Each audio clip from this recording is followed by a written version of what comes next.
likely to reject it.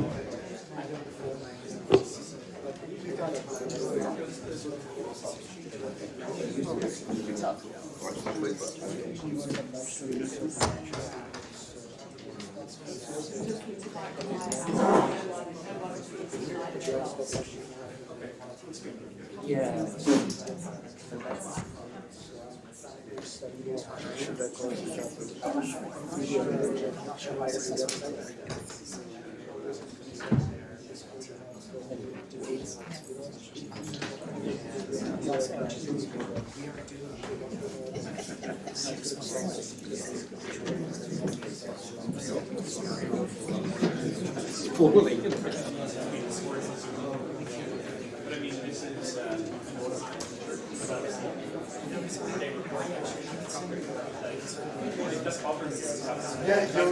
I'm looking straight. Yeah. Should have brought some glasses. But it's like between like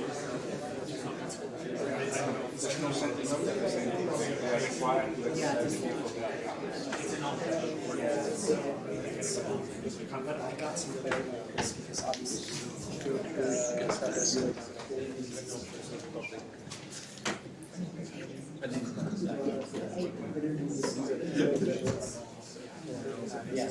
Okay, folks, I have your attention. You're very welcome. This is this evening's main event. Happy Valentine's Day, by the way.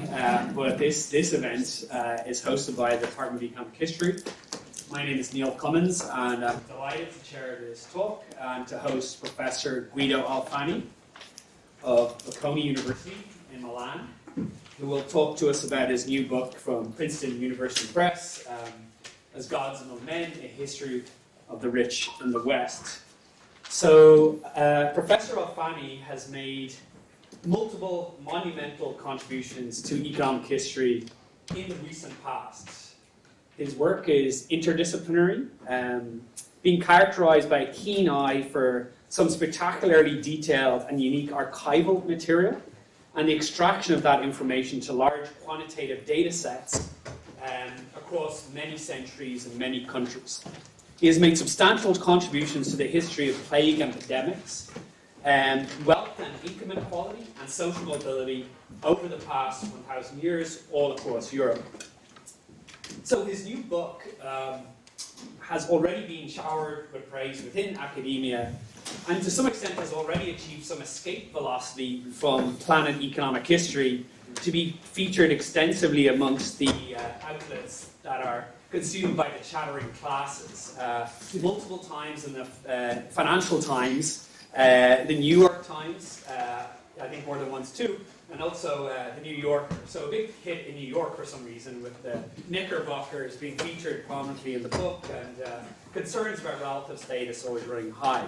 So tonight, Professor Alfani is going to give us this overview of this deep dive into the empirical history of wealth elites, but also the kind of a wider discussion of the political economy of their position within society.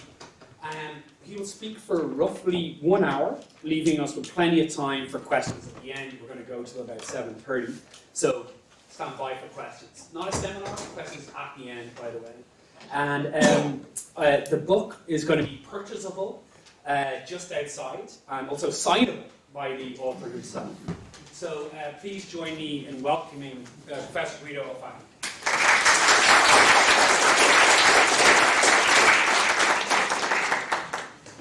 Thank you very much, Professor Cummins, for this very generous introduction.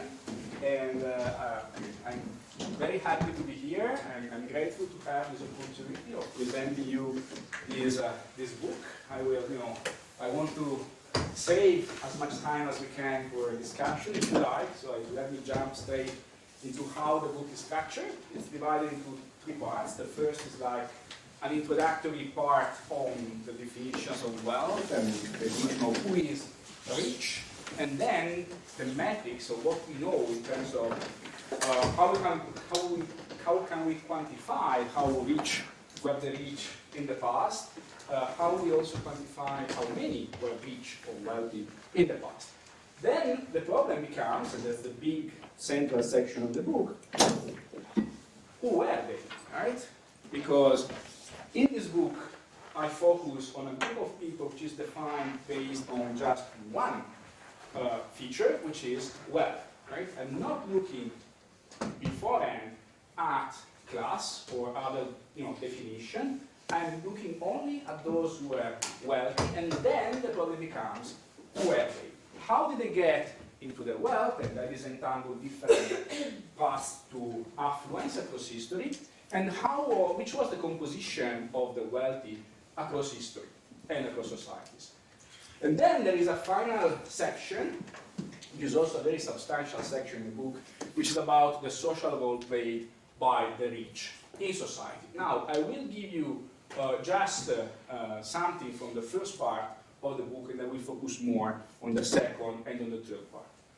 Before I briefly discuss this graph, let me acknowledge the help of the European Research Council, because most of the data shown in this graph actually comes from our ERC project called EINITE, which stands for Economic Inequality across Italy and Europe 1300-1300, which I had the pleasure to direct, and which again collected a lot of information directly from archival sources about wealth. And this wouldn't have been possible without the very generous support of the European Research Council. Now, almost, we began more than 10 years ago now. So, I told you that I define my object of analysis only based on wealth, but then the decision of where to place the threshold is not obvious. A very popular definition, if you want, is that of looking at the top quantiles, usually the top 1% or the 1%, or the top 5. These are metrics relatively popular in the literature. I use both metrics, right? I look both at the top 5 and the top 1%.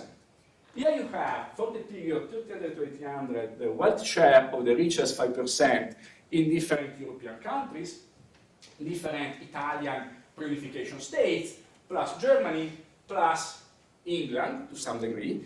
And the general impression you should get from this is that the wealth share of the rich grows continuously almost everywhere across the early modern period.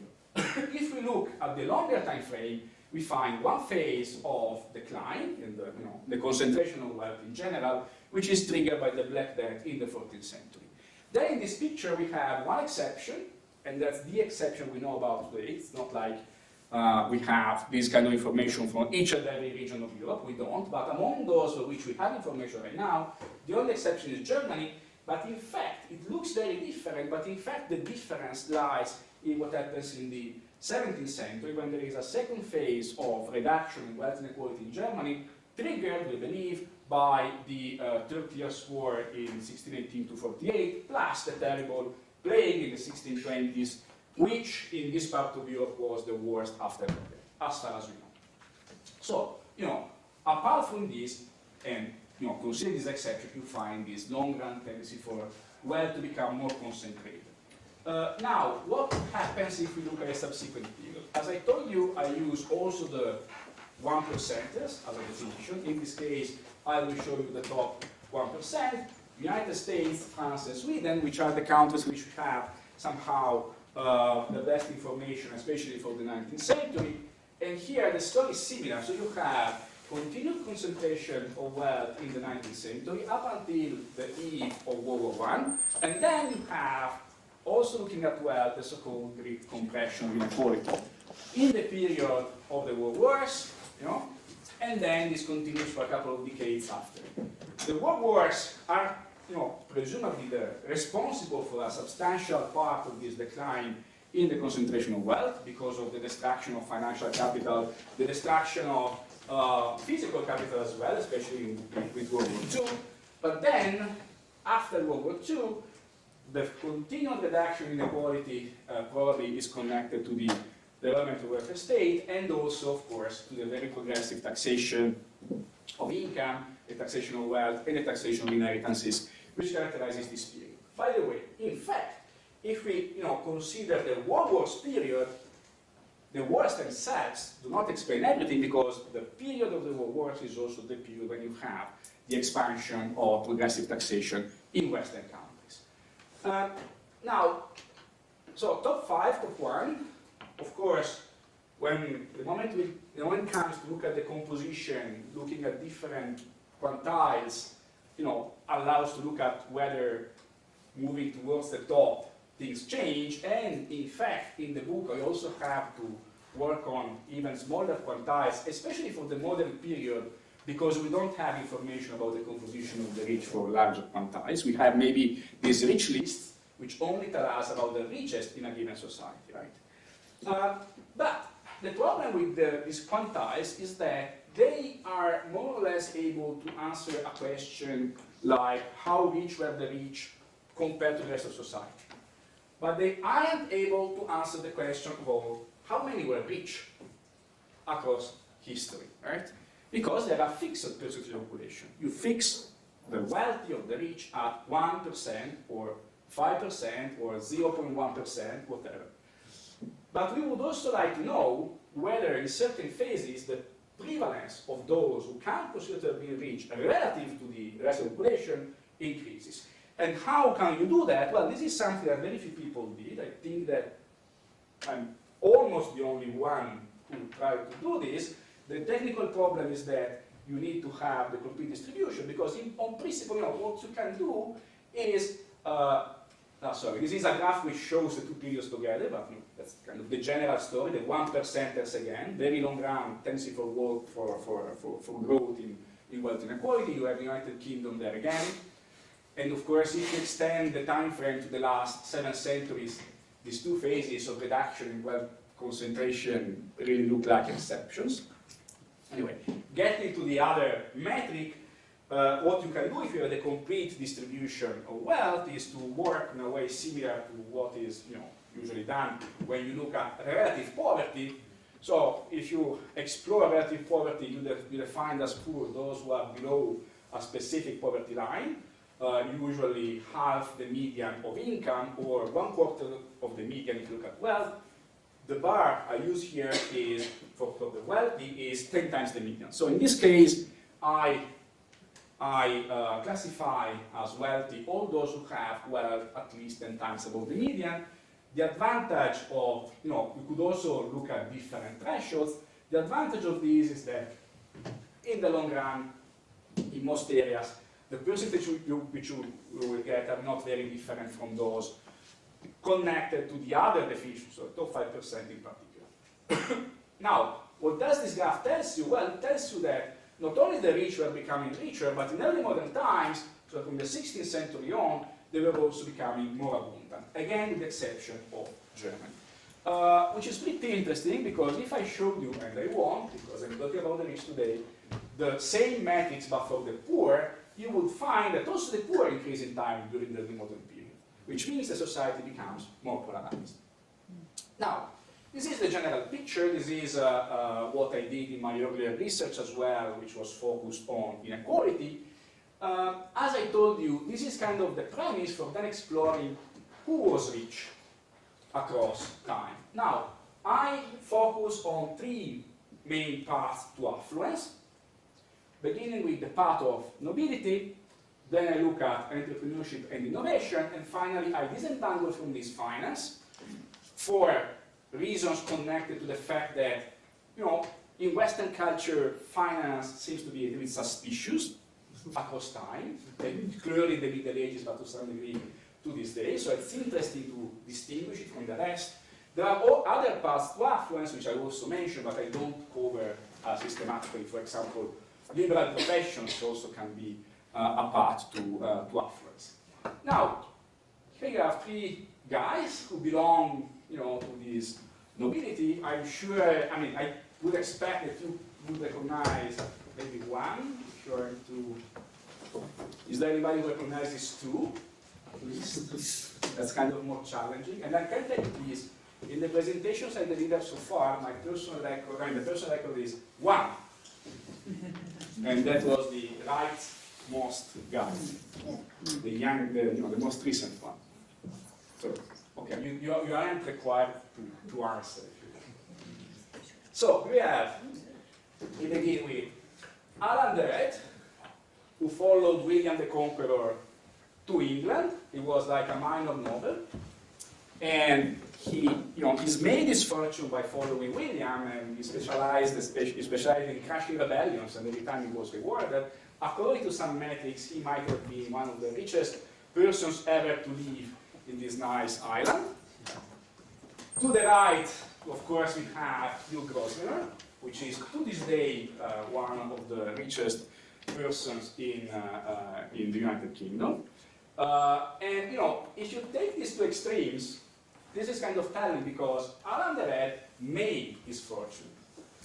Hugh Grosvenor inherited it. And this is a problem we have when we look at nobility and aristocracy. It's interesting not only because in the earlier period, which I can cover, this was a really important path to affluence, but also because it leads us directly to the issue of inherited wealth versus wealth that is made by people.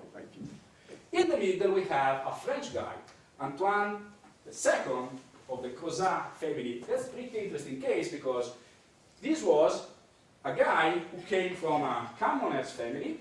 His father is the one who tried to push the path of ennoblement. And why they were doing that? Because they realized that by becoming nobles, they could have gained access to extra opportunities given by the possibility of interacting a different way with the administration. Actually, this guy becomes one of the main tax farmers of Louis XIV of France. Then he's given in 1712 the monopoly over the Louisiana trade, and in that moment, at the beginning of the 18th century, he probably was the richest person in France, and Voltaire called him Croesus, from Croesus, the king of Lydia, the fabulously rich guy from the ancient period. Now, I mentioned that if we think about the nobility, we have a bunch of problems. First, we have the problem of inherited wealth. That conceptually is something to which I dedicate a lot of attention in the book. And then we, of course, have to consider not only nobility, but more generally aristocracy, because aristocracy can be defined simply as a group of individuals who have a privilege, who have a high social status and some sort of privilege.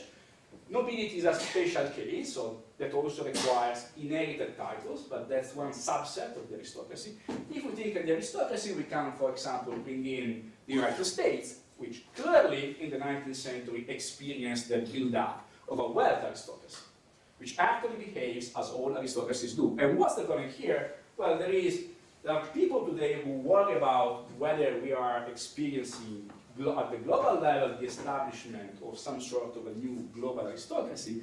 And the problem with an aristocracy is that it's also defined by exclusion, right? You need to, if you really have to have a privilege, that's a privilege within the group. So the point here is whether this is going to lead to a problem, for example, in the possibility for who does not already belong to that to join the higher strata. So, there are a lot of concepts which one can have when start to think about nobility as a specific path to affluence. Now, in general, we tend to believe that the path to affluence through innovation and entrepreneurship is kind of easier to accept. That's the path which more clearly connects the idea of wealth accumulated by merit. I mean, there is one guy doing this work who I'm almost sure everybody here recognizes. Do you recognize at least one other? Is anybody who wants to attempt? I know, it's always dangerous to address the audience. Now, these are, of course, Richard Arkwright, just above Bill Gates, which was the easy case, who was one of the main entrepreneurs of the British Industrial Revolution, the guy who introduced the water frame, and he became extremely rich. And this is, an exemplary case of wealth made exploiting the new opportunities of the Industrial Revolution. But if we move before that, we have the first guy, Francesco d'Attini, who exploits the opportunities of a very specific context. So this guy was made an orphan by the Black Death in the 14th century. The Black Death, which as we have seen reduces inequality across Europe, it kills about half the people of the continent, and then for a period, it is easier to get up, starting from a relatively low level. So this guy is made an orphan by the Black Death. He inherits something, not much. He sells everything he inherited in Tuscany, which is where he comes from. He moves to Lyon in France and starts trading between France and Italy. Becoming very successful, then moves back to Florence and establishes bases in all of Europe and the Mediterranean, and he becomes one of the main merchants of his time. And I mention this guy because I will refer to him later for another reason. In the middle we have Jan Pieterszoon Koen. Good, right. Difficult to pronounce to me, but... So not Cohen as the slide says, right? Right. Yeah, so there's now a suggestion that he was Jewish. He was not. He was Never been to that. No, sorry about that. He was Dutch. And not Jewish. So, Jan Pieterszoon Koen can be taken as an example of two things. First, becoming wealthy with the new opportunities offered by the opening of the Atlantic trade routes during the first phase of the early modern period, but also somehow the dark side, of entrepreneurship, because he behaved in Asia in ways that even for the relatively low standards of continental Europe of the time were not entirely acceptable. So in his native Dutch Republic he was frowned upon, and partly maybe because he was a new man, so partly moved to some degree, but also because he was really treating poorly the natives. And we're not going to detail about this, but it is now known as somebody whose behavior was not even controversial. It was clearly something to be condemned, and it was condemned back in the time also. And then finally, another phase during which we have apparently relatively good opportunities for becoming rich is the beginning, at least, of the computer and information age, and Bill Gates is a good example. Now, in general, the problem is to find across history phases when becoming affluent, beginning from a relatively humble condition, is easier compared to others. And this is something that I think can be done. One day it will be maybe possible to actually measure this in a quantitative way, which would be interesting. Curiously enough, for now, the quantitative evidence has almost only to do with the Black Death period, after which we can measure really a surge in social economic mobility in many different ways, at least in the case of Italy, for which I have. But then there are other issues which relate to this path to affluence, which again we are used to believe is kind of the most legitimate, the easiest to accept, and blah blah blah. Because again we find a difference between the first generation, so the generation of the founders, and those who actually follow and inherit their wealth. And not necessarily inherit also the attitudes and the skills of those who have preceded them. And then we find this continuous process of new money becoming old money, and we find the establishment of wealth dynasties. In certain phases it is very clear, again take 19th century United States, but also in general, many of the families which became rich also in Europe during the first and second industrial revolution then established a dynasty. And then the question to me is whether this process by itself kind of constrains those opportunities. So is it that the emergence of these dynasties of wealth brings to an end these phases during which it had been relatively easy to become affluent? Question mark. I think that there is reason to believe that. In the case of the United States, I think it's relatively clear, but then the problem is that, if we look at the 19th and early 20th century, the World War I then makes everything a little bit confused. And there's another issue which I think would be worthy of more research in the future. And that's conceptually, however, an interesting point to make. Now, I mentioned Francesco Di Marco da Pini. So we know everything about this guy because his personal archive was found at the beginning of the 20th century, hidden in a secret area in his palace in Prato. And we know everything because we have all his letters, including the personal letters, right? All his letters and the letters of the people who wrote him and the letters of people belonging to his family. So the point is that Francesco Di Marco da Pini at a certain point decides that beyond being a very successful merchant, he also wants to establish a bank. And that's when you get letters such as this. This is dated 1398. He was already relatively old, and a friend of him is telling me, look, you know, I get questions from people who, in theory, are your friends, and they tell me, you know, why? Francesco Di Marco wants to become a money changer, so wants to get involved in finance, right? Because he will ruin his good name. Everybody will say that he is, in fact, now a usurer because there is none among the money changers who is not a usurer. And the problem is, by the 14th century, compared to previous periods in the Middle Ages, it was legitimate to exercise certain financial activities following certain rules. So, you know, it's not like he was going to do something that would have been pushed as extraneous.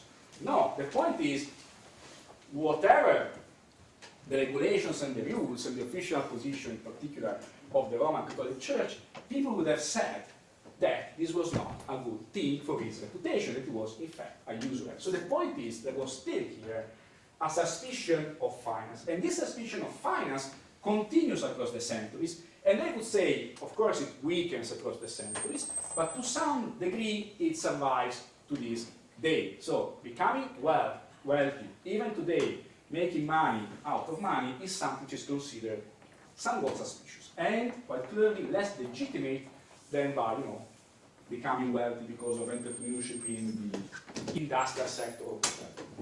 And this is also interesting, and this is the reason why I think it's important to disentangle the part of finance from the part of entrepreneurship, because there is this sort of, you know, moral, ethical condemnation of finance, which is a feature of Western culture across the centuries. Now, what can we say?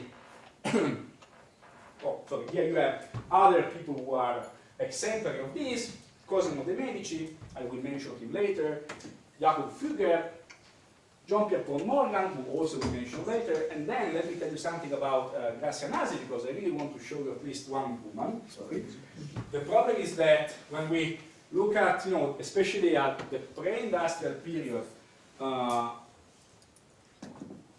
we know that often women were very much involved, for example, in the management of family companies. We know that the wife of Francesco Di Marco d'Attini was very involved in that, especially when he was on a work trip to the other places where he worked. But in that case, we know, because we have exceptional information. Otherwise, in general, this activity tends to be hidden by the sources we have. And this is also not to negate that across history and to this day, as we will show you, wealth has been managed more by men than by women. So there is a discrimination issue here that, you know, can be explored. Grazia Nasi, as I said, is an interesting case. She was a Portuguese belonging to a family of Marranos, so these were Jews converted to the Christian religion. She is made to marry her uncle, who was Francisco Mendes, and then Mendes' family was a family of bankers and merchants who had contributed crucially to funding the Portuguese attempts at opening the route to India by circumnavigating Africa. And as a consequence of that, at the beginning of the 16th century, they had control over a significant part of the import of pepper from Asia to Europe. Now, she, however, becomes a widow. And then the problem she has is that she is an extremely rich widow, only with a younger sister and a daughter, and she really, you know, feels the risk of being forced to marry somebody who is only interested in her wealth, and she really doesn't want to do that. Then what she does is, in 1538, and by the way, 2 years before the Portuguese Inquisition had been established, another possible problem for her, belonging to a family of Marranos, she leaves for Antwerp in the Low Countries, joining Diogo Mendes, who was the brother of her husband, and basically they had co-inherited the fortune of the Mendes family. When Diogo dies, in his will, he establishes that she has to become the only manager of the wealth and the activities of the Mendes family. Right? So, you know, she was clearly hands-on with the management of the firm. We know that very well. But then she has exactly the same problem. So at that moment, the Low Countries are part of the Habsburg Empire, and then Charles V, the emperor himself, tries to make her marry a minor noble of the House of Aragon, because the guy had promised him a large gift in case this matchmaking proved successful. So what does she do? She flees. With some subterfuge, she ends up finally in the city of Ferrara in Florence, which was exceptionally open at that period, also had one of the largest Jewish communities in Europe, and then she resumes open practice of the Jewish religion, which, however, even in such a tolerant place, relatively tolerant, becomes a problem, because she is then charged with apostasy, so having left the Christian religion. And then she has to flee again, and she goes to the most open city of all in that moment, which is Constantinople. And from Constantinople, she continues to exercise to manage her activities, and also to help persecuted Jews from across Europe. And that's a very interesting case. And it's also exemplary of one other thing which we find across the pre-industrial period and into the 19th century, which is finance. So this sector of the economy, which we looked with suspicion, actually was the sector of the economy where women could act more freely in their economic activities. And we find this systematically. In most cases, there were widows, or they were unmarried women, but in finance they could act with much greater independence than in other sectors of the economy. And this is an interesting side to the history of finance as a path to wealth. Now, what can we say about the composition of the wealthy in different periods? Unfortunately, to look at the composition of the wealthy, we need relatively exceptional information. For the pre-industrial period, we can do this only in, again, relatively exceptional cases. Here you have some graphs for the city of Verona from the 15th to the 17th century, using the three definitions which I mentioned. And in this case, interestingly, the relative wealthy, so those who are 10 times above median wealth, always fall in between 1 to 5% of the total. So in this case, as a quartile, they are exactly in between the top 1 and top 5. I will not comment this into detail, but in this context, if you restrict the analysis to the richest of all, so if you move from the top 5 to the top 1, you observe an increase in the prevalence of the nobility. In this context, so Verona was a very important city in manufacturing, but not in finance. Those who practice a financial profession are almost absent from the list of the rich. And then we find, however, others, in particular, we find these people who exercise liberal professions, like notaries or doctors, who actually are an important part of this too. Now, I could show you more things, but I will be quick about this. I will show you the case of Britain in the 19th century using the database set up by Rubinstein. And in this case, I have to rely then on a rich list, which includes all those who leave a fortune of at least £100,000 at the moment of death. And this means this is in between the top 0.01% and 0.001%, so it's a much smaller percentile. What do we see here? Remembering that we observe the year of death, so the actual numbers tell us something about the preceding period.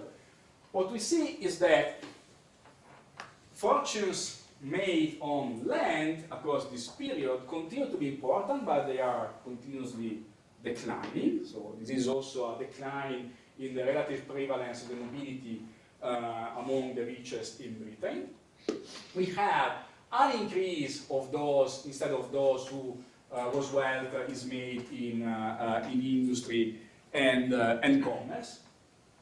And however, we continue to have the impression, of course, that there is also the issue of those who have inherited wealth. If we go into the second half of the 19th century and the first, and then the 20th century, and we consider in general that the problem of the prevalence of inherited wealth over total wealth we can get to this kind of metrics, most of these come from the work by Alvaredo, Piketty, and others, and they show this decline in the prevalence of inherited wealth again, at pretty much the same time when we observe after, from the work periods and then after a decline in wealth concentration, and then an inversion of the trend in from the 1980s on. Again, matching very closely the dynamic we observe in the wealth share to 5%. Now, of course, as Professor Cummings knows very well, there are some, like him, who argue that these figures are too high, and that's why for England they could also include an alternative estimate produced by Greg Clark and Cummings, which of course at a much lower level but shows again this inversion of the trend from the 1980s, which to me is also interesting. And this is just to recall how the problem of inherited wealth is connected to the general debate on inequality, and it's actually important because we kind of culturally continue to believe that wealth which is made is some sort of better than wealth which is simply inherited, because in the first cases can be connected to merit in a more meaningful way, so to say. Now, what happens if we continue and move into the 21st century? In this case, we can rely on other kinds of rich lists, the Forbes list of billionaires. This is a little smaller percentage, this is for the West as a whole, and that's maybe the top 0.001 to 0.0001%, so even a smaller percentage. And what this tells us, well, focusing on the main results, is that, and even considering that we are looking at different quantiles, but the path of finance as a way of getting into wealth is more important today than at any previous moment in time. Now, this is the top 0.001%, okay, but there is also other information which actually suggests that even looking at lower, at larger set of population, this is true. So, becoming wealthy through finance is much more frequent today than at any previous point in history, which, is a problem only from the point of view of how we address how society accepts these. And I would argue that in certain moments, the suspicion of finance has resurfaced very clearly in pretty recent times. Remember the Occupy Wall Street movement, for example, after the beginning of the 2008 Great Recession, right? So this is a problem. The other thing I would like to highlight is that inherited wealth continues to be pretty important. In fact, 1/3 of these people have inherited their wealth, and then we have some information about the prevalence of women. Now, one could be a little bit optimistic about this if we focus on the fact that the prevalence of women increases. Less so if we consider that clearly this information suggests that there remains a huge discrimination. The percentage of women in this database is not even half the percentage of those who have inherited their wealth. Right? This is kind of telling. There is clearly some discrimination here. Now, beyond Forbes, we have, for the United Kingdom and for Germany, rich lists which are covering a little bit larger part of the population. For the United Kingdom, it's the 1,000 richest individuals in 2020. For Germany, again, 2020, this is a comparable quantile. And you see here some structural difference between these two countries. One thing which strikes me here is that real estate continues to be a very important source of wealth in this country, which goes hand in hand with the survival of nobility. Right? So the part of nobility here continues to be quite important and much more important than in other Western countries. Then, of course, in Germany, almost all these rich made their fortune in industry, and in the United Kingdom instead, the prevalence of those who made their wealth in finance is much larger. Okay. Now, this about the composition of the rich. What about the role of the rich in society? Now, here you have two texts which I'm telling you come from very different periods. And I will read them. The first one reads like this. The super rich are so unequal and exceed and overcome the others regarding their power so much, it is reasonable to think that they are among the others as God is among men. And I adapted these to become the title of my book. The cities which are governed democratically should relegate these people, that is, they should send them in exile or banish them, as such cities try and pursue equality of all. Second text, people with inherited wealth need save only a portion of their income from capital to see that capital grow more quickly than the economy as a whole. Under such conditions, the concentration of capital will attain extremely high levels potentially incompatible with the meritocratic values and principles of social justice fundamental to modern democratic societies. Now, both these guys talk about democracies. They, however, think about very different things when they were thinking about democracies. May I, ask you if you recognize at least one? One is relatively easy. Piketty, exactly. The second is Piketty. Now, both of them are French. Make my day and get the first one. I mean, nobody ever did so far. So. Who? No. That's too recent. This is Nicolas Horace in the 14th century, translating and commenting Aristotle's Politics. Now, what is clear in Horace is that when he uses the word superabundantes in Latin, he's actually referring to a superabundance of wealth. So this is actually the super rich. And the problem to which both of them were pointing at is that if you have a democracy in which on principle everybody has the same access to institutions, then the existence of people who have economic resources to, access to economic resources to a level way greater than all the others can become a problem.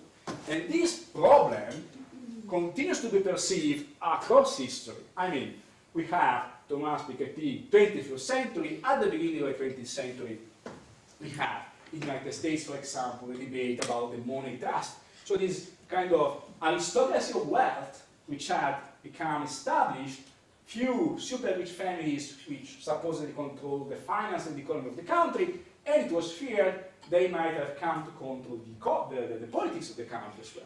And that's also the moment when there is a bipartisan agreement that these shouldn't be allowed. And that's when you have the introduction of measures which are aimed at preventing this. And I'll get back to that later, referring to the case of JP Morgan. Now, from the point of view of politics, there has always been this issue in the context, of course, of, again, democratic societies, but more generally, if we look at the Middle Ages, the rich are a problem by themselves, whatever they do. I mean, not all of the rich, the commoners who are rich, because if a noble is rich, that's kind of according to God's plan, that's not a society of equals. The problem is with the commoners who become rich. And here you have Thomas Aquinas, 13th century, the great theologian of the Middle Ages, and he was very clear about the fact that the rich were sinners, and the sin, of course, was avarice or greed.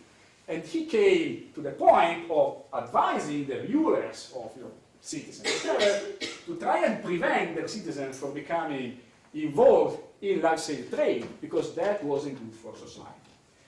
Now, the problem here is that the rich as sinners, don't have a place in society if that society has to be organized according to, Christian precepts. That's very clear.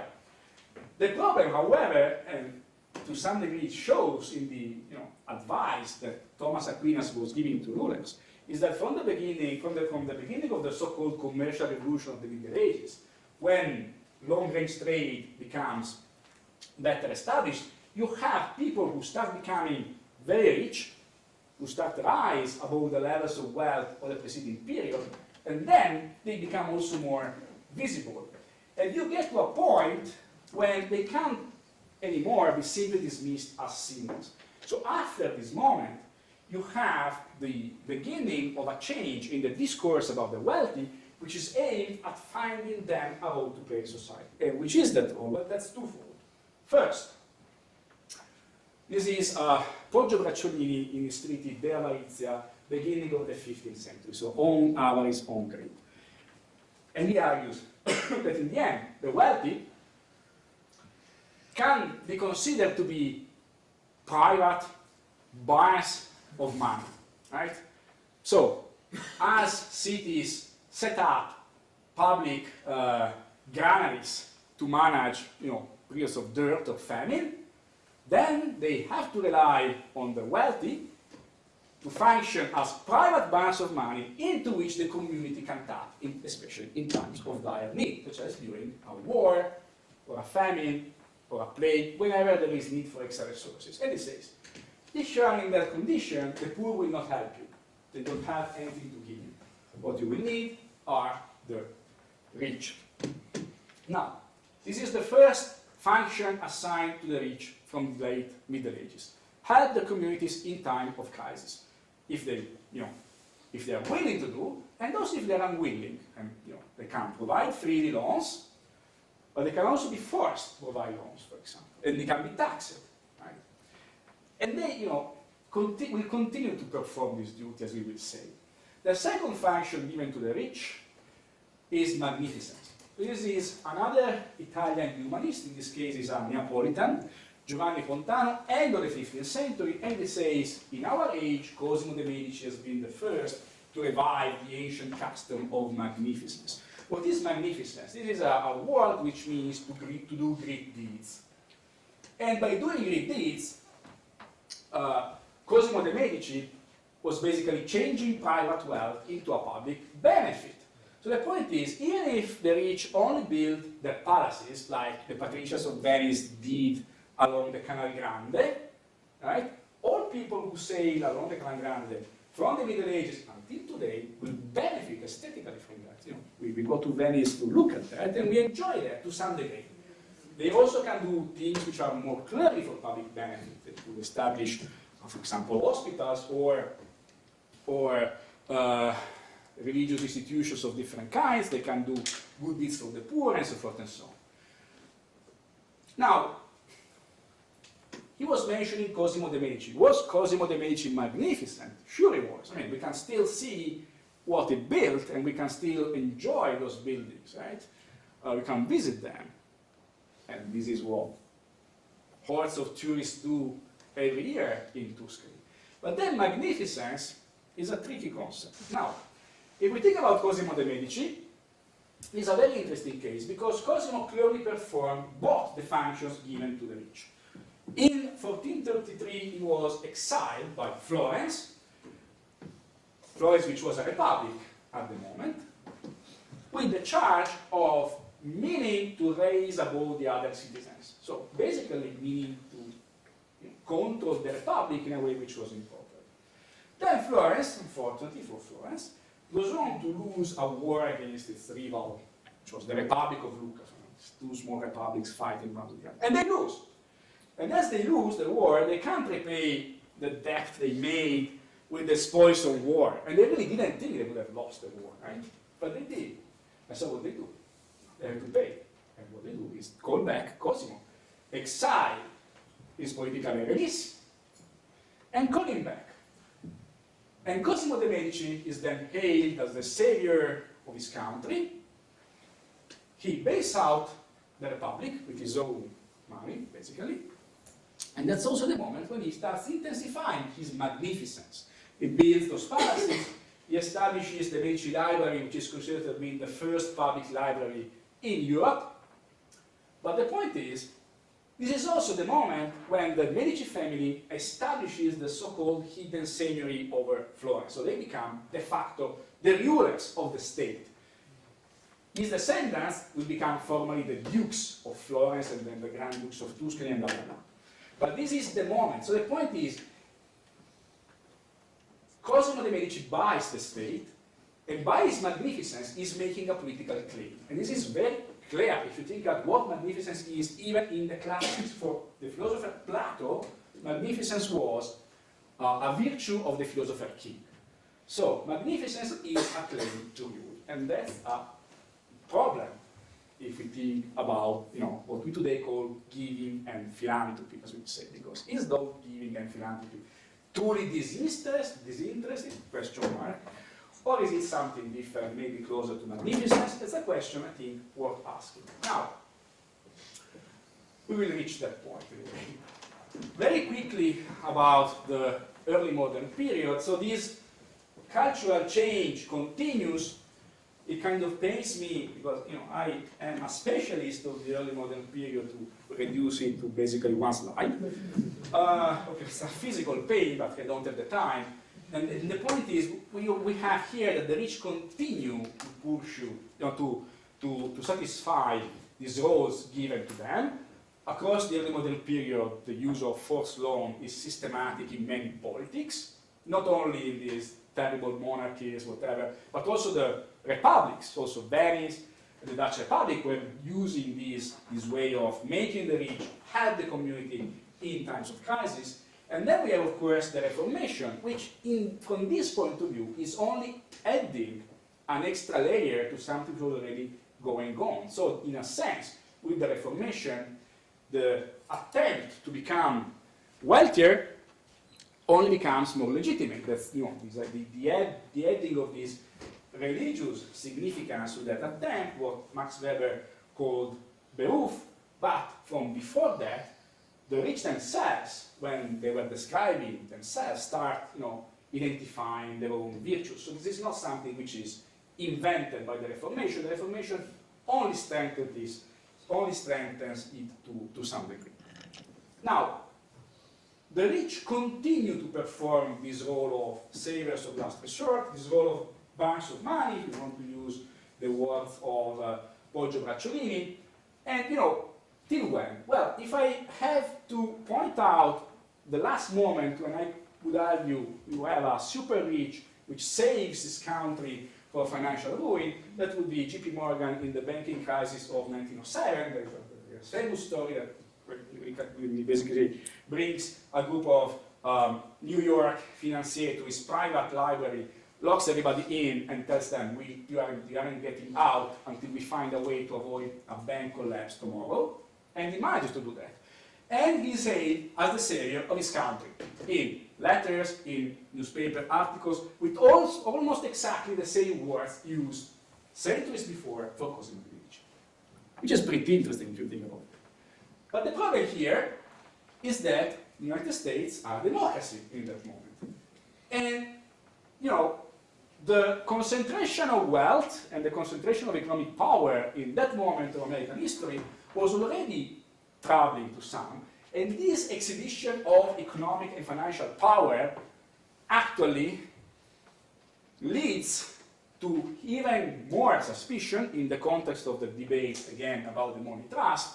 So, a few years later, JP Morgan is asked to testify in front of the Peugeot Committee, which was set up to explore the possible dangers presented by this situation. And then the Federal Reserve System is established actually to prevent the United States from ever having to rely again on the goodwill of its richest financier. So in this way, and this is again something a little bit paradoxical, but the super rich of the United States are freed from this task, right? So they couldn't perform this task because there is the Federal Reserve. But then we get to the 2008 crisis, and we have the problem of private banks being saved with public money in the United States. So we have a total inversion, right, of the direction of the hand, which, as you know, has created a lot of concerns back then. So this is one problem, right? One practical problem. They couldn't perform that role at that level in that sector because the system has changed. But more generally, they could still perform the role of banks of money in a different way. And then the question becomes, do they continue to perform this role or not? Now, if you look at this final graph, you have the red lines pointing at the beginning of the Great Depression in the 1930s and the beginning of the Great Recession in 2008. If you look at the wealth share at 1 and 0.1%, the dynamic is very different. Right? So the wealth share of the richest has been, the wealth in general have been exceptionally resilient to the most recent crisis, because we had, as you know, the Great Recession, then in Europe the sovereign debt crisis in many countries, Then we had COVID-19, which proved extremely expensive for many countries, and we have war in Ukraine and blah, blah, blah. But you don't see anything happening here. And then, you know, if you look at the surveys which are available about fiscal reforms in the 21st century in OECD countries, for example, you will find that the actual policies which are aimed at making the rich contribute more, even on a temporary basis, are extremely rare. Usually zero, with the main exception being, in part, Spain, and to a little degree, the Netherlands. You know, the Netherlands comes second in my ranking of those who actually did something. They didn't do much, but did something. Otherwise, nothing. But if you look at those same countries, you will find practically everywhere the request from a substantial part of the public about making the most affluent contribute more, at least during the crisis, because they could have afforded to do that without many problems. So, you know, is this a problem? Well, it is a problem if you agree with the fact that this function, this function assigned to the super rich remains kind of a cultural request that we have, that we make them. And this, I think, shows from the actual request to make the most affluent contribute more during crises, which have appeared across the West, but then they haven't been fulfilling this goal. They haven't been, you know, they haven't been made even to fulfill this goal, which, of course, leads us to the issue of politics, right? Because why did this happen? And then, you know, I will not give you an answer, but the suspicion could come, looking, for example, at the fact that we had examples of super rich individuals like Silvio Berlusconi in Italy and Donald Trump, as well in the United States, becoming prime minister or president of the United States. The problem is we have today, compared to the past, I would argue, a much greater tolerance for the direct involvement of the particularly super rich in politics, and then the general question becomes, is the fact that the super rich haven't been made to contribute more during the crisis also the consequence of a greater control that they might have over politics? Question mark. So I will not give you an answer to that. It's a pretty tricky question to answer, and there are studies which are able to answer that question very well. I will end with one consideration. In general, what I argue in the book is that the social position of the rich is, in fact, to this day, kind of more fragile than we are used to think, right? And the point is, in our history, when they have been perceived to be insensitive to the plight of the rest of society, this has led to substantial problems, right? And maybe that we see some sign of that, and then, of course, the problem becomes where to go. But here, I've already told too much, so I will thank you for your attention.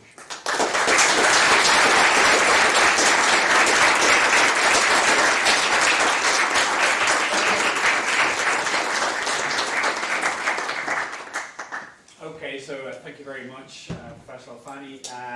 Let's collect some questions, but before we do that, believe you me, I'm going to exploit my position to jump right in here. So, full disclosure, I read the book very closely, reviewed it for a journal, and got a lot of thoughts. There's a lot in the book that didn't make the talk, and I think that's one of the really interesting kind of deep dives into these local cultures, and I think we're getting very pulling apart of what, the history of inequality can often just focus on percentile sharers or distributional issues like Gini coefficients, but we're getting a much richer sense of the human dynamics underlying these numbers, the family interactions, and also, as we've just finished on, the political economy of the super rich over time. And so I've got a lot I want to say, but I'm going to keep this quite simple. And it just kind of occurs, it's underlined by the way you finish this. Like, a big part of the argument of the book is that, and maybe I'm wrong here, that's very possible, in how I interpreted this, so it might be clarification. But you have this idea that perhaps that the rich in the past played this different social role, the savior of last resort. And this has changed recently, like they did nothing for COVID-19 or the Great Recession, per se. But what was interesting, if we think about just the basics from economics of why people do things. You know, we think of, like, say, Adam Smith talking about the baker giving us our bread. So it's, in the past, it's not from the benevolence of the rich that they're looking after the rest of society, but they're very much doing this in their own self-interest. Mm-hmm. So in a world of like city-states and more kind of localized institutions and economic systems, they're preserving these cultures that are much more local because they will lose everything if a conqueror comes in and just inverts the social and economic order.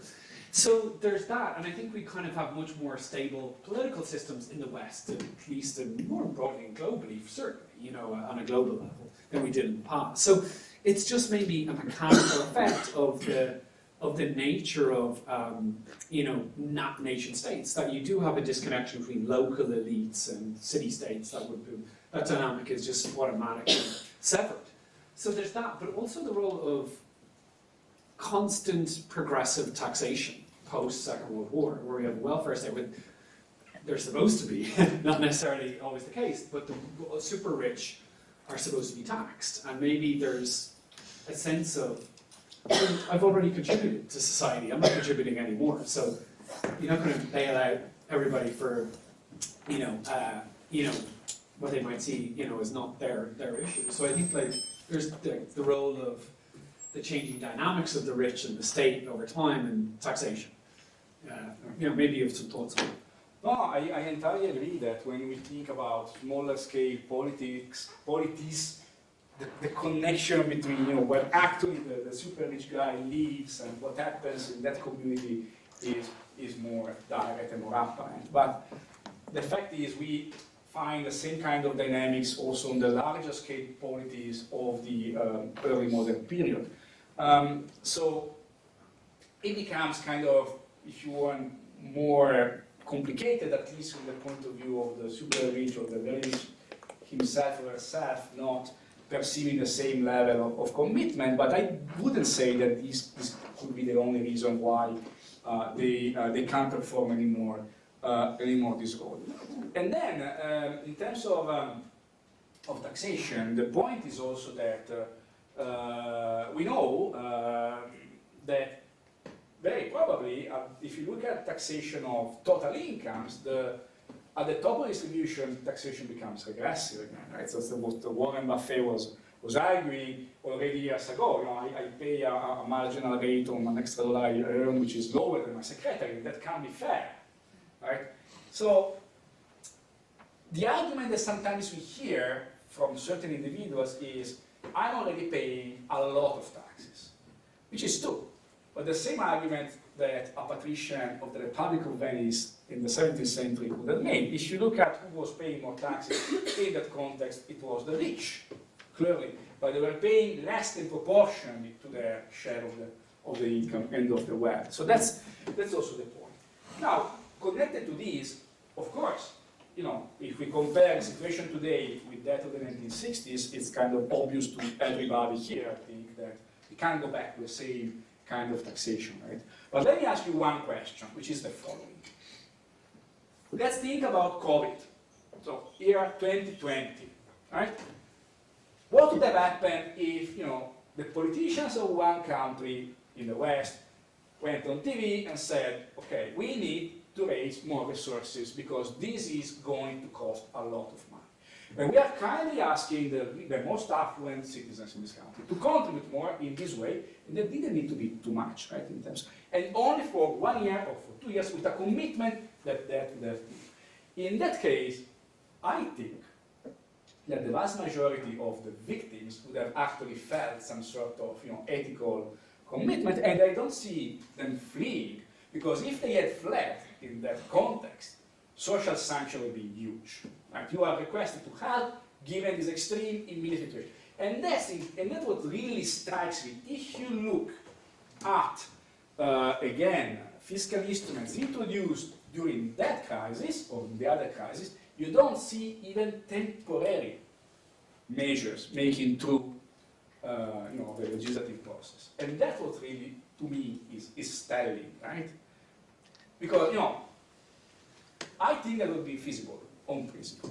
It needed be too intense. It could have been easily, temporary, just 1 year maybe, and I don't see them saying no in that context, right?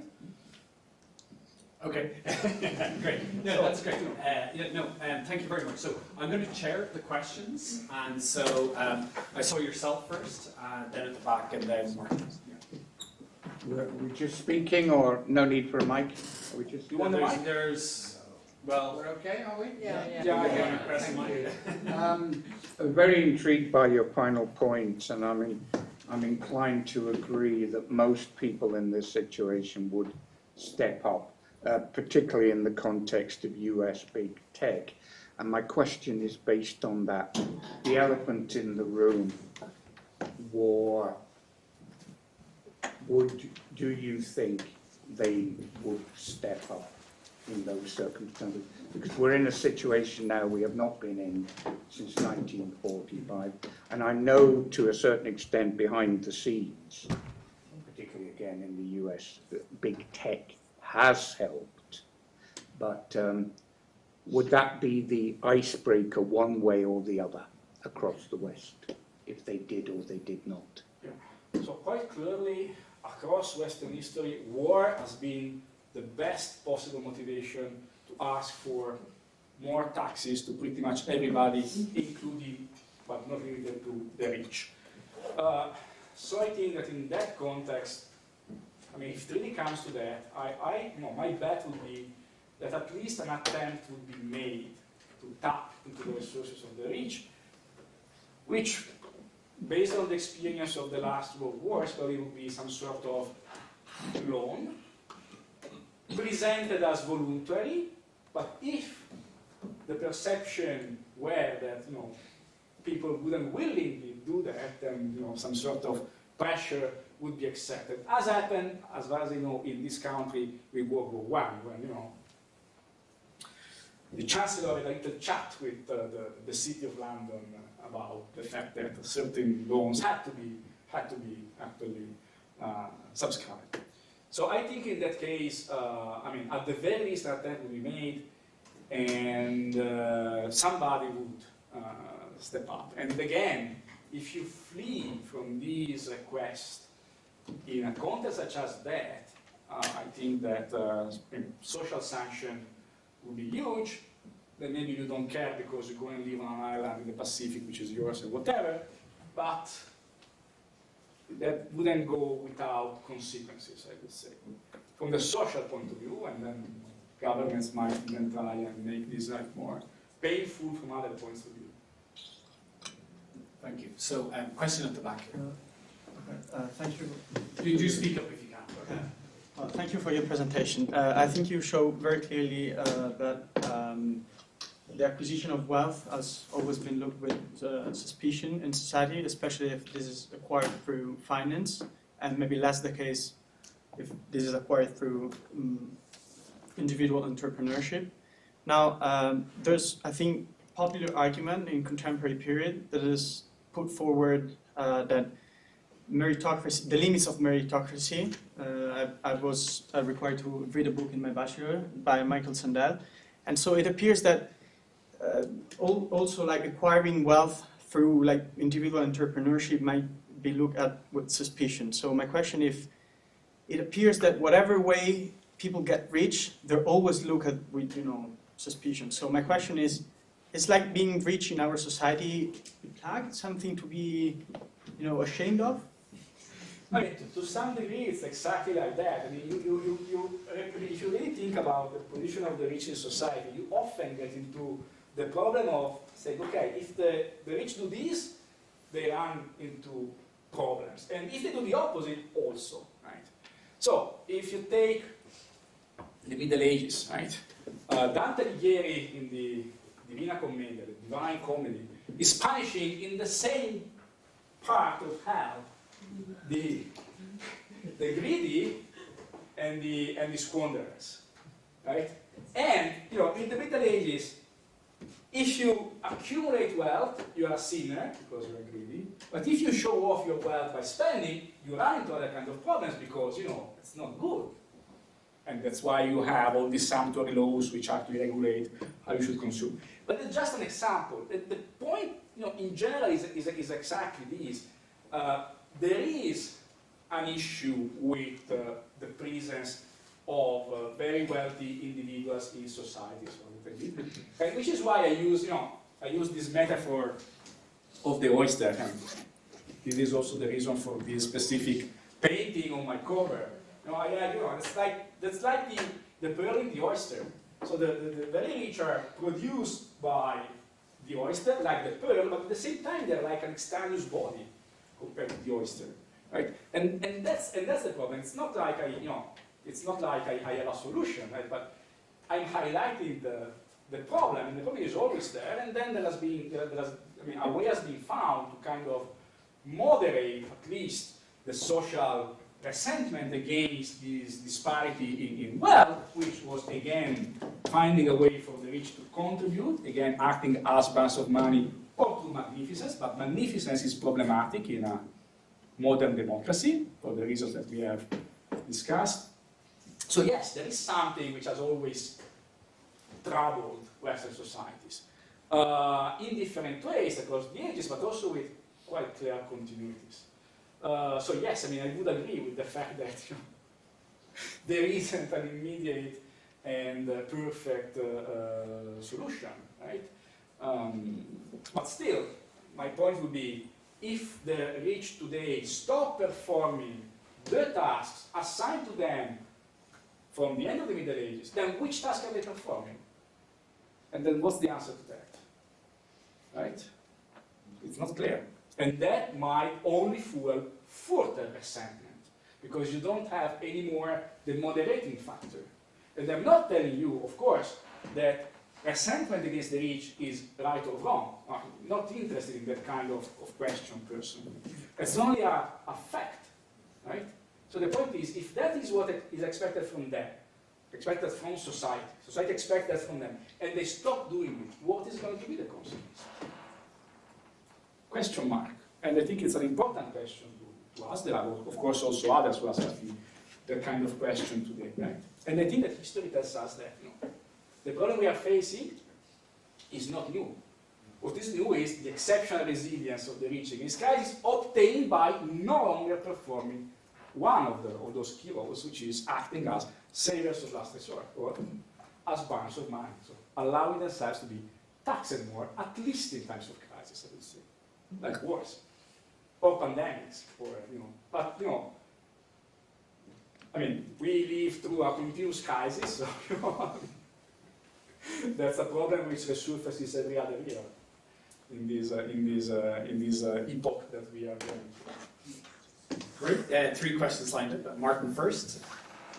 Okay, so thanks, Guido. I haven't read the book yet, but I want to pick up on a point that Neil raised in the beginning.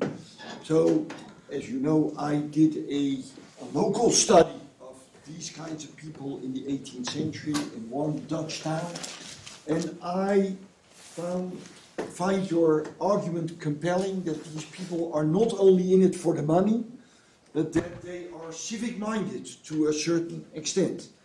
And you might argue, which I think you do, that this is in their best self-interest to do that, which doesn't take away the fact that they do contribute to society. Now, a colleague of mine who is an economist and philosopher has launched a sort of movement which is called limitarianism. Her name is Ingrid Robijns.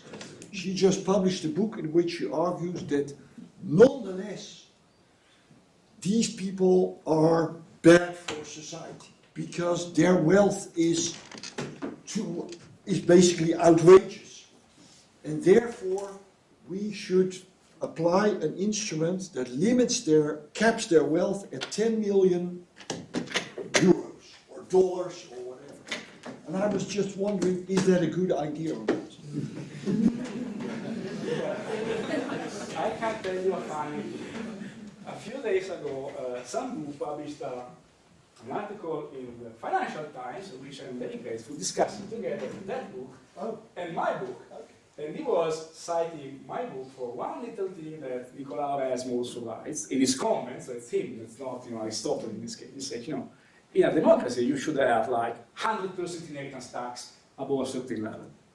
And Sadhu was saying, these people talking about libertarianism should look into history. This is libertarianism 1370 edition, right? And that's pretty interesting. So this idea is not new. I will not side with that anyway, because I see quite a few problems there. And from my point of view, a kind of more reasonable way of getting around this would be to ensure actual progressivity in taxation, which might have become law at least in some Western countries, maybe strengthen that a bit without going back to the 1960s, because of course that's not feasible anymore. But you can't have a more progressive system without intensifying taxation too much. So try and limit it a bit there. Then there will be other things which one could mention. There is an issue with inheritance taxation, which is at a historical very low level, if you want, and that's also what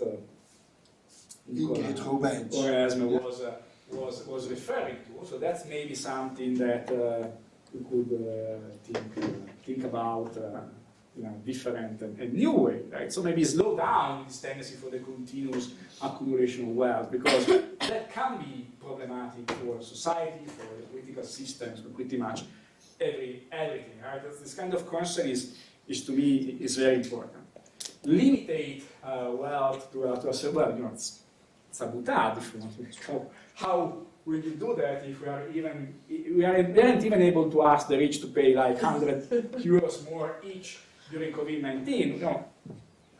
I will talk about libertarianism really. I mean, let's begin with something which is more clearly established in our Western democratic tradition, which would be, a little bit more fair, progressive taxation, I would say. And maybe some taxation of inheritances, at least above a certain level. That, I think, would be important to kind of trim a bit this, this tendency that you also show in your So I'm quite anxious. There's now 6 people in the queue, so I'm just going to show you what the queue is so you know where you are. 1, 2, Alejandra, 3.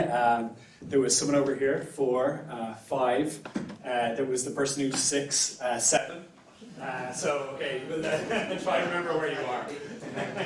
But now we see look at equity. You know where you are? Equity here, No domination of elites. Picking up on what you just said, what is the consequence of all this, all this great work you've done and so on? And also the quote from Piketty.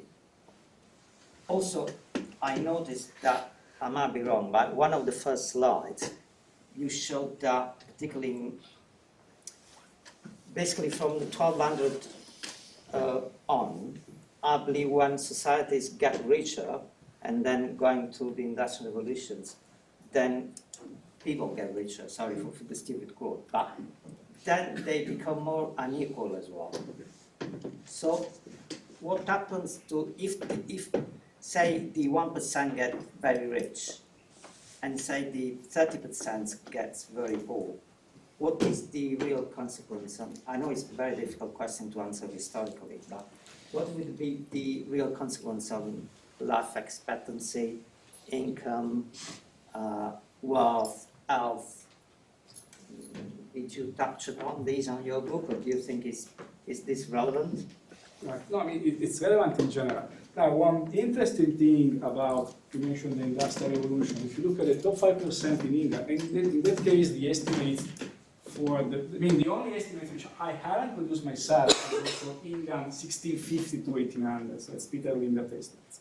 You don't see, a change in the wealth share of the richest 5%, but I think what is entirely, invisible there is probably a change in the composition of the top 5%, right? I believe you would find, a reshuffling with some more people coming from trade and the industry compared to those who are coming. Anyway, this is simply something that you give me the opportunity to consider. Now,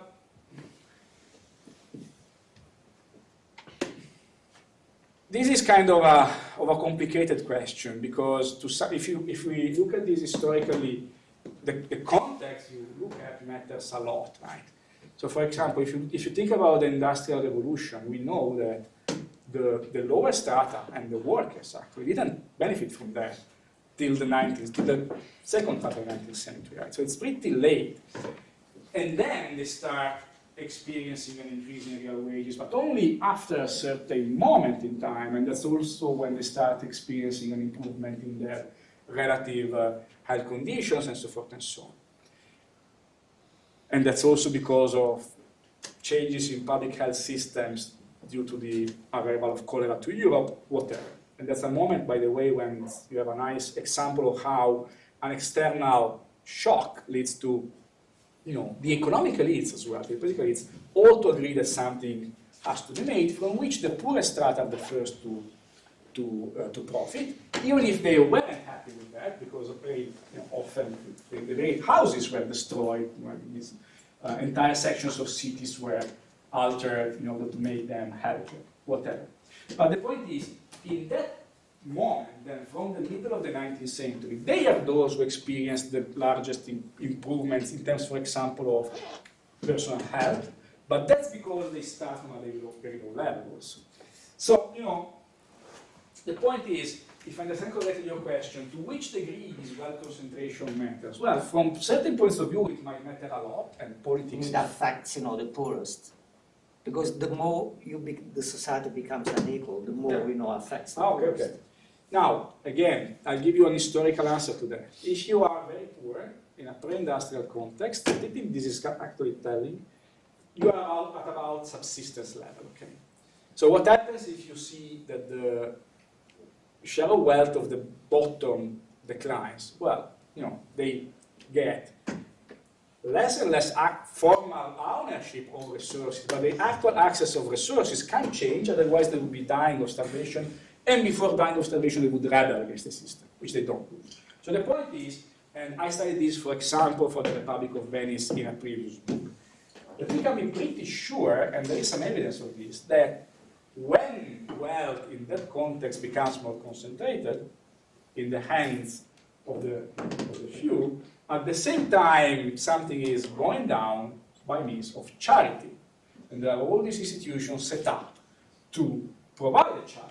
So from the point of view of the poor, who are close to subsistence, nothing changes. But what changes is that they are ever more dependent on the goodwill of the rich. Right? And that's exactly the problem if you think about the meaning of giving in a society such as ours, in which governments are stripped of resources that in another moment in history would have been obtained by taxation. So maybe we get the same services because somebody, funds universities, for example, but it's not the same thing. Right? Because we depend on a choice made by somebody.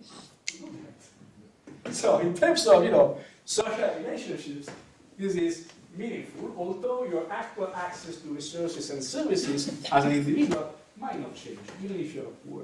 Well, there is a problem of tax evasion, but now I don't want to go too far with the question. Yeah, no, we're not going to work this out. So let's try and kind of make not collect, but I want to get everybody who has something they want to get off their chest, get into this. I think we have about 7 people, so we'll go to you next. My question pertains more to what I think is sort of the underlying problem with wealth, which is power in a way, and sort of the concentration of power by a certain class. And I was wondering how that is articulated in the book and how sort of that could have changed over the years, and if in today's sort of capital markets and state of our economy does money and wealth hold in a way more intrinsic power than could have had over the years? No, that's an important issue which I cover to some degree. It's important in different ways. For example, power is one possible reason for accumulation of wealth to begin with, right? Because there is a literature about why one should want to continuously increase one's wealth, and then the answer is, there is something that you can actually, you can't get without that, without simply the fact of being super wealthy, and that might be power and influence. And then I look in detail about the connection between economic power and political power, which is, it's different according to the context, because we have, from ancient Babylon, we have this representation of the very rich as somebody who works by the king, and that's because the king will want the rich there to provide money, but also because the rich needs the ear of the king to exploit all the opportunities, right? And then the problem becomes, of course, the kind of problem which is debated in the United States in the early 20th century. What happens if the economic and the political power coincide? Question mark. And this is not a new issue, because, in Florence in the 15th century, it's exactly what happens when they call Cosimo back to kindly save the country from financial ruin. Right? And by the way, in that way, this guy solves a problem, because generations of bankers before him had been ruined by the fact of giving loans to princes. Right? The big banking crisis of 14th century Florence is a consequence of the 100 Years' War, because they were giving loans both to the King of England and the King of France. And that becomes a problem, so they are ruined by that. And what is the solution to the problem? From a point of view of a great financier like Cosimo de' Medici, become a prince yourself. You buy the state. That's it. So Alejandro is next. Okay. Well, thank you. I haven't read the book, and I guess there would be issues to talk for the remainder of the day and weeks. But I'd like to know a little bit better, or what you, at some point, your fellow Medici made clear that there was a difference between magnificence and munificence. Yeah. So that seems to be, a breakthrough, at least in the ethos of this aristocracy or nobility and so on. And I wonder if this is not a way to hide one of the white elephants here, because I'm worried, a little bit worried, I cannot find what if the Catholic party was here. You were talking now about the power, right? And we're thinking about the power of the rich. But one way to avoid the expropriation from the state is to become the state, as you said right now. So what you present as a paradox in which what seems to be the state against the power of the rich is something that would put a limit to that. And that's probably, and I wonder if that is the point that Medici was doing. Well, we could be magnificent but not munificence. And that if it's so, probably taxation is not the whole thing. We would have to look at what they are giving. Or what the state would give. You see what I mean? I guess you do, because you're Italian. Yeah. So the point, first and foremost, the problem with magnificence and with modern giving is that, to me, what really is a problem is when you make the confusion between magnificence and munificence. Magnificence means making gifts, so generosity, right? And the problem is, our understanding of giving is pretty much philanthropy. But philanthropy as a concept, and that's an 18th century concept, requires that you aren't getting anything back from philanthropy. And then the problem is it always the case? I don't think so. So the point is, at least in some cases, that's closer to magnificence. But magnificence is a cleaner concept, because the bargain you are given is clear. If you hide magnificence behind munificence, then you're cheating somehow. Cosimo de' Medici wasn't cheating. Everybody in Florence knew exactly what he was doing. Right? Yeah, but he became the state. Yeah. So what's the other one? At least it's open. This is quite remarkable. I think we could talk for a long time. Unfortunately, one of my main roles here is to enforce punctuality. So I know there are some people who have already, want to get something in. So why don't we collect those thoughts?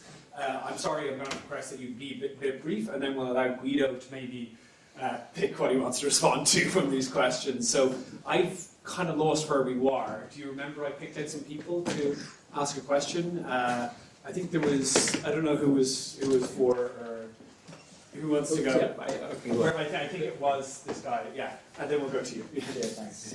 So my question is about the role of religion. So you mentioned in the talk that religion, and especially in the case of Europe, Christianity, provided this mental framework on how to think about the rich and wealth. And I was just wondering whether the decline of Christianity in Western countries sort of removed this kind of moral code or moral framework in which we think about the rich, and that might have contributed to why the rich have a different understanding today. Mine's quite similar in some ways, to be fair. Obviously, the rise of globalism and obviously national identities has become more declined, I'd say. Again, yeah, Christianity is definitely involved in there. I'm interested in, obviously, civic duty, as a result, might have declined because of that, because people feel like they can incorporate in a different country or, yeah, like avoid tax and things like this. Yeah, I don't really see any future for these two aspects. I don't know.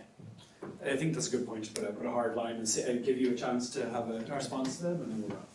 No, I mean, I agree. One reason why I refer to the West is that I think that the Christian religion in particular is very important in the story. It's not all bad, because some things I look at from the classical age, like magnificence, for example, is a topic which you can really start looking at from the role played by the rich in the Athenian democracy and then in the Roman Republic, blah, blah, blah. And then the point is, you have a weakening of this, right? It's not like we today say all the rich are sinners.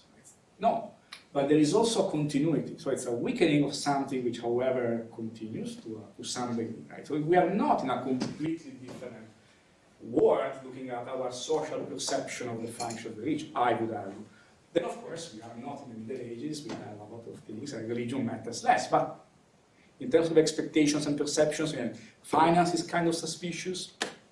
Not for everybody, but for many, there is this expectation to contribute, whatever. So, and this is, because already by the end of the Middle Ages, there was a reaction against that.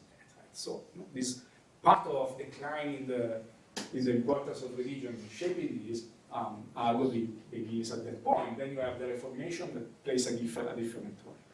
And this is the very quick answer. No, yeah, I agree. That's pretty much what, similar to what I was asked by Professor Cummings earlier. So the point is, in a global world, your sentiment of connection to your neighbors or your fellow citizens is weaker, right? But the point is, it's not like the rich have always performed this role of bunch of money because they wanted to. So there is also the other problem. It's more complicated to make them contribute money, but not necessarily possible, especially, I would again reiterate, in times of direct crisis. Yeah. That's really a context in which I don't see them willing and able to escape this if they really are asked to do that. Yeah. Okay. Kindly asked or unkindly asked. Okay, so great. So just briefly, we'll hang around for a little bit afterwards. So if you want to come in and talk to Professor Alfani, Guido, after the talk, that's an opportunity to do so. If you want to purchase the book and have it signed, that's also a possibility, just outside. So yeah, once more, thank you for coming, and thanks to Professor Guido Alfani.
Debates for the ages, I think.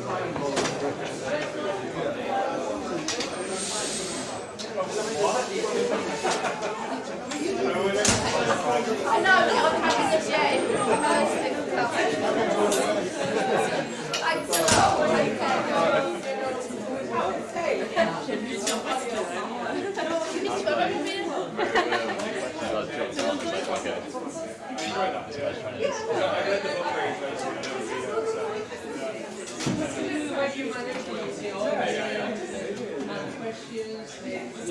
Yeah, actually, with armed people too. Appreciate that. It's a nice crowd as well. Mixed crowd. Hello. Go. Please, wait for you outside.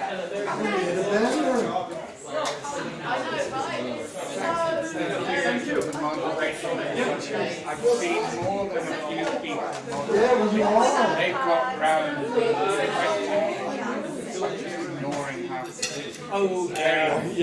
I was in a meeting. I'll tweet it out tomorrow. I think we need to tweet it out and I'll do it.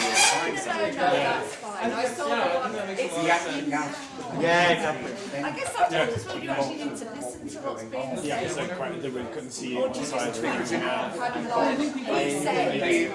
Yeah, I'll do that tomorrow. Whenever someone came to say, exactly, it must have worked. We should have had like questionnaires at the end of like, how did you hear about it? The last day, there's a lot going on, so I've read the book very closely. So it was nice to host it and see who we get. Yeah, I know. You know, like if each question you can do a deep dive and that could be a book, right? Yes, indeed. Yoga Pilates wasn't actually, because they were very loose in those days. So a friend of mine from school would be in the same sort of area. And me was particularly enjoying doing this. We had to treat ourselves to a curry afterwards, which was just up the road from my house. And so we'd done this every Thursday for ages. And so we came and chatted about you mentioned. It wasn't until this chap came round trying to sort of give us roses to buy for each other that we suddenly realised, because we had noticed it was quite full, but I hadn't really sort of clocked that actually it was Valentine's night. We were sitting there saying, yeah, I don't think so, thank you. She felt, she was married. I mean, she was actually married, so she felt rather guilty that she'd actually completely forgotten her husband, you know? No, because I think that